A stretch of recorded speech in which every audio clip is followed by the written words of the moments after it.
Sur la 4e édition de Startup Innovation Day, il y avait 72 startups présentes. 15 prix ont été remis pour un montant global de 34 000 €.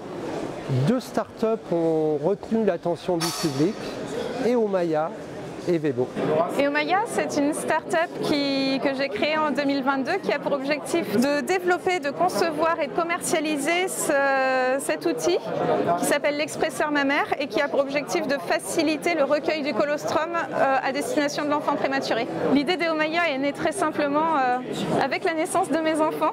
J'ai longtemps allaité, j'ai longtemps utilisé un tire-lait et arrivé à un moment, je me suis rendu compte que le mécanisme de fonctionnement des tire-laits ne m'apportait pas satisfaction et ne semblait pas physiologique. Et c'est là que j'ai voulu créer un tire-lait qui soit plus efficace, plus confortable pour les jeunes mères, qui soit calqué directement sur la succion de l'enfant.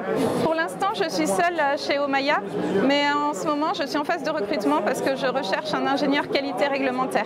La commercialisation de l'expresseur mammaire devrait débuter, si tout va bien, en 2025.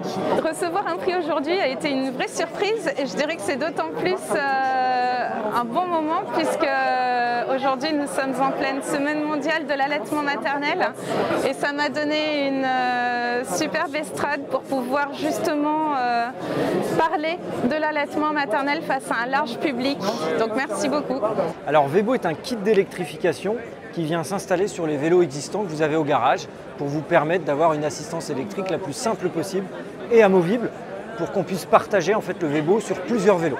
Alors l'idée, elle est née d'abord d'une volonté de faire moins avec mieux dans l'économie de la circularité et de dire comment est-ce qu'on peut massifier, de remettre les gens au vélo dans une mobilité qu'on appelle active sans surinvestir. Notre logique, c'est d'utiliser au maximum du réemploi, donc des gisements de ce qu'on va pouvoir trouver.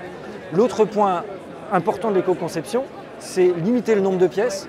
Donc c'est un produit qui n'a que 16 pièces, là où nos concurrents en ont plus de 50.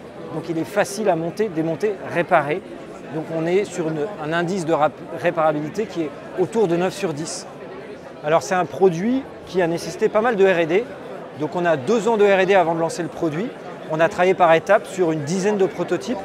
Et ce prototypage, on a été sollicité, les universités, les acteurs locaux, donc des incubateurs dans le Nord et ici. On a notamment ici travaillé avec Nantes et son bateau amiral de l'innovation qui s'appelle la HAL6. On a beaucoup travaillé en impression 3D pour faire des pièces de micro-série et tester en fait les formes. Et après, l'idée c'est de trouver des acteurs qui nous suivent en termes de fabrication. Donc on a challengé des fabricants locaux. Alors on a reçu un prix, on est très honoré d'avoir reçu un prix qui vient valider le fait qu'on contribue activement à la transition écologique puisque on est sur une basse empreinte carbone et aussi on vient toucher des publics qui n'ont pas les moyens de s'acheter des vélos électriques. Donc on vient massifier pour une plus grande accessibilité d'un produit de mobilité active qui remet en santé. Yeah.